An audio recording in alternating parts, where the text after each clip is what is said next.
Hello सी students, कैसे हैं आप लोग। और सबसे पहले आई एम रियली सॉरी, मैं पीछे 1-2 दिन वीडियोस पोस्ट नहीं कर पाया, कुछ बिजी था कुछ चीज़ों में। आईसीआई की नेशनल कन्वेंशन थी, एक खास दोस्त की शादी थी, शायद इसलिए रात को थोड़ा टाइम नहीं निकाल पाया और आपसे बातचीत नहीं कर पाया। लेकिन अब हम लोग फिर से कंटिन्यू करेंगे अपनी video series mission CA final 2016 में। ओके, आज की इस वीडियो में मैं आपसे एक बहुत इंपॉर्टेंट मुद्दे पे बात करने वाला हूँ। बहुत सारे बच्चों का क्वेश्चन है कि सर सीए फाइनल का लॉ कैसे तैयार करें। यस, सीए फाइनल का लॉ कैसे तैयार करें, मैं उसी के बारे में आज आप लोगों से बात करने वाला हूँ। सबसे पहला क्वेश्चन जो बच्चे पूछते हैं वो ये कि सर सीए फाइनल का लॉ बहुत ही बल्कि सब्जेक्ट है, ड्राई सब्जेक्ट है, हम बोर हो जाते हैं, नींद आने लग जाती है। तो सर सबसे पहले तो ये बताइए कि सीए फाइनल का स्टडी मटेरियल क्या हो, सीए फाइनल के लॉ के लिए हम पढ़ाई कहाँ से करें। ओके, मैं ज़रूर बताता हूँ, लेकिन उससे पहले मैं अपने बारे में कुछ बता दूँ। सीए फाइनल लॉ में I scored 64 marks and I prepared my entire law in 8 days। Okay, अब मैं बात करूँगा सीए फाइनल के लॉ के स्टडी मटेरियल की। सर एक बेसिक क्वेश्चन बच्चे पूछ रहे हैं, मैं नाम भी ले देता हूँ जिस टीचर की बुक के बारे में बच्चे पूछ रहे हैं। मुनीश भंडारी सर की बुक से हम पढ़ें या ना पढ़ें। सर मैंने मुनीश भंडारी सर की बुक से पढ़ाई करी थी। फिर दूसरा क्वेश्चन आता है कि सर मुनीश भंडारी सर की पतले वाली बुक लें या मोटे वाली बुक लें। I am really sorry for this language, but yes, आप लोग ऐसे क्वेश्चन पूछो पतले वाली बुक लें या फिर मोटे वाली बुक लें। सर एक टेबुलर फॉर्म में है, एक फुल टेक्स्ट फॉर्म में है। My humble request and an advice, मैंने कैसे पढ़ाई करी थी, मेरे पास टेबुलर भी थी और जो रेगुलर इनकी टेक्स्ट बुक आती है वो भी थी। ओके, दोनों ही बुक से मैंने पढ़ाई करी थी। 8 दिन के अंदर मैंने लॉ ख़त्म किया था और 8 दिन में आपको एश्योरेंस दे रहा हूँ, मैं एटलीस्ट 15 आवर्स अ डे पढ़ रहा था, at least 15 hours a day. Okay, अब ये 15 आवर्स अ डे कैसे होगा, ये सब मैंने पहले डिस्कस किया है आप लोगों के साथ। अभी मैं बताता हूँ कि सर लॉ को पढ़ें कैसे। एक बेसिक मिस्टेक जो लॉ पढ़ते समय स्टूडेंट्स करते हैं वो क्या है, सर वो लॉ को एक्चुअली पढ़ नहीं रहे, वो लॉ को नॉवल की तरह, लॉ की बुक को नॉवल की तरह रीड करने में लगे हुए। एक भी चीज़ यहाँ पे जा नहीं रही, सिर्फ आंखें उन चीज़ों को बार बार देखती हैं और अब से स्किप हो जाती हैं। तो सबसे पहले हमें अपनी रीडिंग टेक्निक थोड़ी सी इम्प्रोवाइज़ करनी होगी। 2 तरीके हो सकते हैं, या तो पहली रीडिंग बहुत फास्ट दे दो, बहुत ज़्यादा फास्ट दे दो और कुछ भी समझ ना आए बस ठीक है ओवरव्यू मिल गया, या फिर पहली रीडिंग थोड़े आराम से एक हल्की रीडिंग दो, कुछ चीज़ें समझते और साथ में अंडरलाइन करते रहो कुछ चीज़ें, ठीक है। और टारगेट लो। सर टारगेट कैसे लो, देखो 2-3 तरह के टारगेट हो सकते हैं। सर मैं पेज बेस्ड टारगेट भी ले सकता था, पेज बेस्ड, यानी आज मैंने 25 से 30 पेज खत्म करने ही करने। This is also good target, it depends कि आपका पढ़ने का नेचर कैसे है। टारगेट लें, पढ़ाई करें। पहली रीडिंग आप चलो ठीक है नॉवल रीडिंग दे लो, लेकिन जब दूसरी रीडिंग होगी तो सर दूसरी रीडिंग में हाईलाइटिंग बहुत ज़रूरी है। Keywords, yes my friends, keywords बहुत ज़्यादा ज़रूरी हैं। सारे कीवर्ड्स मार्क करते हुए चलें, कोई ब्लॉक बना लीजिए सर। और अगर मैं आपको एक खास बात बताऊं, मैंने अपने लिए एक स्पेशल तरीके से बुक बनवाई थी। मुनीश भंडारी सर की बुक थी सर, मैंने एक साइड फोटोकॉपी करवा लिया और एक साइड लिखा हुआ, एक साइड अपना ब्लैंक रहने दिया, यानी एक साइड पे लिखा हुआ था और एक साइड ब्लैंक था।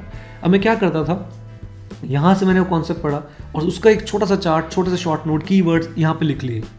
सर ये सब काम आएगा क़यामत की रात पे, क्योंकि लॉ में मुझे आईपीसीसी में बहुत प्रॉब्लम हुई थी। मैंने वहाँ सीख लिया था कि लॉ ऐसा सब्जेक्ट है कि अगर आपने इसको ग्रिप में नहीं लिया तो ये आखिरी दिन रिवाइज नहीं हो पाएगा। तो प्लीज़ आप जब भी लॉ पढ़ें, मैं तो ऐसे ही करता था, इस साइड लिखा हुआ था, प्रिंटेड बुक थी, इस साइड मेरा ब्लैंक पेज था, मैं ब्लैंक पेज पे उसके नोट्स बनाता हुआ जाता था। बहुत शॉर्ट नोट्स, वो ऐसे थे जो सिर्फ मुझे समझ आ सकते थे और किसी को वो चीज़ समझ नहीं आ सकती थी। उन शॉर्ट नोट्स ने मुझे बहुत मदद करी। एक तो मुझे चार्ट्स बनाने की आदत पड़ गई, दूसरा सर अब जो पेज मुझे इधर से पढ़ने में, यानी जहाँ प्रिंटेड है वहाँ से पढ़ने में अगर मुझे एक पेज पढ़ने में 6 से 7 मिनट लग रहे हैं, सर यहाँ से पढ़ने में सिर्फ मुझे 1 मिनट लग रहा है। तो पर पेज में 5 मिनट बचाता हूँ जब मैं दूसरी तीसरी बार उसे पढ़ने आता हूँ।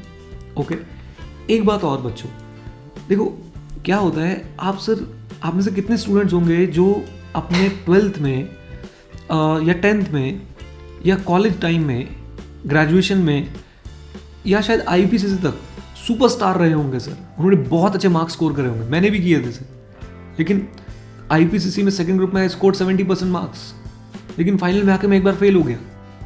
अब वो फेल मैं जब हुआ तो मैंने उसको जब एनालाइज किया तो मैंने एक चीज़ देखी कि सर हम पहले कैसे पढ़ते थे, 12th में कैसे पढ़ते थे, अपने 10th में कैसे पढ़ते थे, या इवन मैं आईपीसीसी तक कैसे पढ़ता था। आईपीसीसी आईटीएसएम जो हमारा सब्जेक्ट है, अब सिर्फ आईटी रह गया, I score 78 marks, tax 68, costing 68, मेरी 5-6 सब्जेक्ट में एग्जामिशन थी और फाइनल में आके मैं फेल हो गया।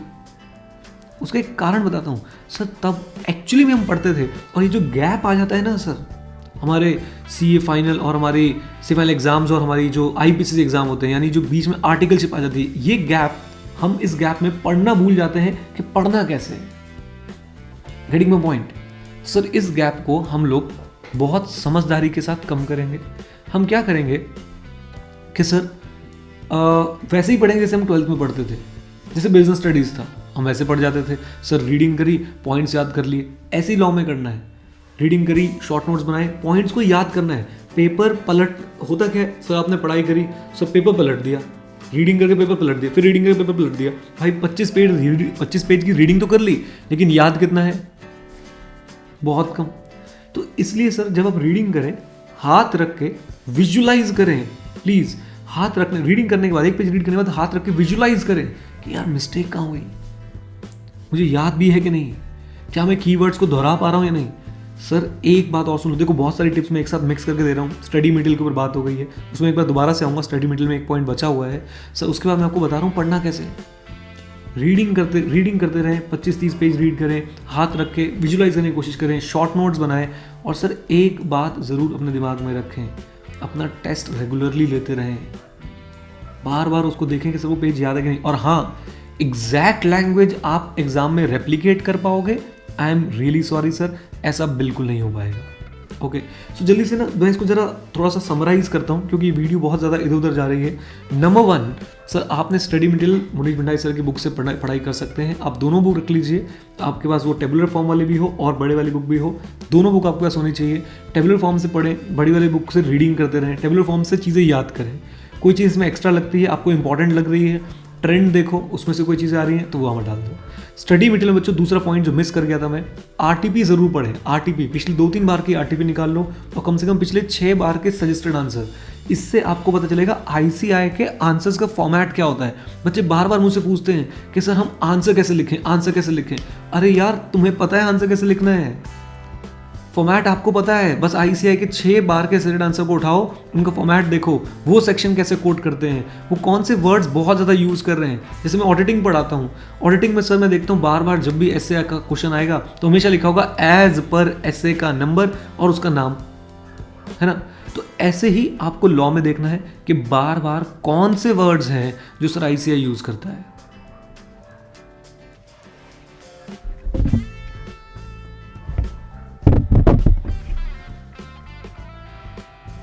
राइट, एक बार आपने वो ट्रेंड पता कर लिया, वो ट्रेंड पता करने के लिए फिर से स्टडी मटेरियल हो गया सर हमारे पास मुनीश भंडारी सर की दोनों बुक्स प्लस आरटीपी प्लस हमारे सजेस्टेड आंसर। ठीक है सर, स्टडी मटेरियल वाली बात हो गई।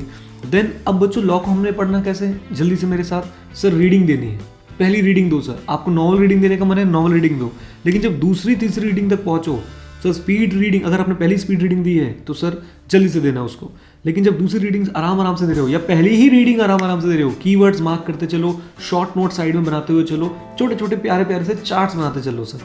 आपका टारगेट होना चाहिए कि सर ये जो एक पेज पहले मैं अगर नॉर्मली 6 मिनट में कवर करता था, 7 मिनट में कवर करता था, अब 1 मिनट से ज़्यादा नहीं लगाऊंगा। ओके, इस टारगेट के साथ चलें। तो ये 2 बातें बच्चों अपने माइंड में रखें लॉ पढ़ते समय। तीसरी बात बच्चों जो मैंने आपको बताई, जब भी आप लॉ पढ़ें, रीडिंग करने के बाद हाथ ज़रूर रखें और विजुलाइज करें कि साहब आपको वो चीज़ें याद भी आ रही हैं या नहीं। विजुलाइजेशन से एक लेवल ऊपर जाना चाहते हो तो सर अब जब आपके 30-40 पेज कंप्लीट हो जाए तो सर आप उन पॉइंट्स को लिख के देखें। मैं तो बिजनेस स्टडीज ऐसे ही पढ़ता था सर, पढ़ा समझा, 5 पॉइंट थे, रट्टा मार लिया और उसको रट्टा मारने के बाद 2-3 बार सिर्फ पॉइंट हेडिंग को लिख के रख दिया, लिख के देख लिया। आपने भी ऐसे ही करना है, जो इंपॉर्टेंट पॉइंट्स हैं उनको आपने लिख के देख लिया। राइट सर, इन 2-3 टिप्स को जरूर मानिएगा। उसके बाद बच्चों चौथी टिप, मैं आपको बहुत इंपॉर्टेंट टिप देने जा रहा हूँ, उस टिप को बहुत ध्यान से सुनना। सर आपने अगर मुनीश भंडारी सर की बुक देखी है तो उसमें क्वेश्चन के साथ साथ आंसर, मतलब जैसे कॉन्सेप्ट चल रहा है फिर क्वेश्चन आ गया फिर आंसर आ गया, वेरी गुड। क्वेश्चन बहुत अच्छे दे रखे हैं उन्होंने, आंसर्स उन्होंने उस तरह से प्रेजेंट नहीं करे जिस तरह से ICA चाहता है, बहुत शॉर्ट में प्रेजेंट कर रखे हैं। कोई इसमें दिक्कत नहीं है, सर की बुक बेस्ट है सर, मैं सर की बुक के लिए कुछ नहीं बोल रहा, बट उनकी अपनी लिमिटेशंस है कि कैसे उन्होंने प्रेजेंट करना है, बट आपने कैसे प्रेजेंट करना है ICA बताएगा। अब यहाँ पे पॉइंट ये है कि जब भी आप कोई कॉन्सेप्ट कंप्लीट करें उसके क्वेश्चन ज़रूर पढ़ें, उसके आंसर्स भी ज़रूर पढ़ें। अदरवाइज क्या होगा, आपको कॉन्सेप्ट तो आ गया लेकिन उसमें किस तरह के क्वेश्चंस आ रहे हैं, किस तरह आपने आंसर करना है वो नहीं आ रहा है ना। सो क्वेश्चन भी ज़रूर पढ़े और जल्दी बोलो उसका आंसर भी ज़रूर पढ़े, ये बात। और सर हर बार का टारगेट बनाओ, आपका कोई भी एक चैप्टर कंप्लीट होगा, आप कम से कम उसके 2 क्वेश्चन एग्जामिनेशन सिचुएशन में बैठ के ज़रूर करोगे। इसका मतलब आप उतना ही प्रेशर अपने ऊपर क्रिएट कर लोगे जितना एग्जाम में होता है, और फिर सर आप उसका आंसर लिख के देखोगे अपनी कॉपी पे, फिर आपका लिखने की आदत पड़ेगी। ओके, तो sir take it as my 4th tip कि सर आफ्टर एवरी टॉपिक और after every chapter as you feel comfortable you have to write at least 2 answers of that topic और that chapter. You have to pen it down, क्योंकि exam में sir आपको वो सुनाने नहीं है, एग्जाम में वो आपको विजुलाइज करके नहीं दिखाने हैं, एग्जाम में वो आपको लिख के दिखाने हैं। अगर अभी लिखने की प्रैक्टिस नहीं होगी तो कभी नहीं होगी। तो इस तरीके से आपकी लिखने की भी प्रैक्टिस बनेगी, है ना, बोल दो ना। अच्छा जी, अब सर मैं एक बहुत इंपॉर्टेंट बात आप लोगों से करने जा रहा हूँ। आई थिंक वीडियो बहुत लंबी हो रही है, तो ये वाली बात मैं नेक्स्ट वीडियो में, इसी सीरीज़ में नेक्स्ट वीडियो बनाऊंगा, how to study CA final law, मैं उसमें आपसे बात करूंगा। लेकिन इस वीडियो के साथ वो वीडियो ज़रूर देखें सर, ये अधूरी है उसके बिना। Okay, stay connected, stay connected, stay connected, together we will and we will clear CA final exams in May 2016, right? Thank you very much. All the very best. Thank you.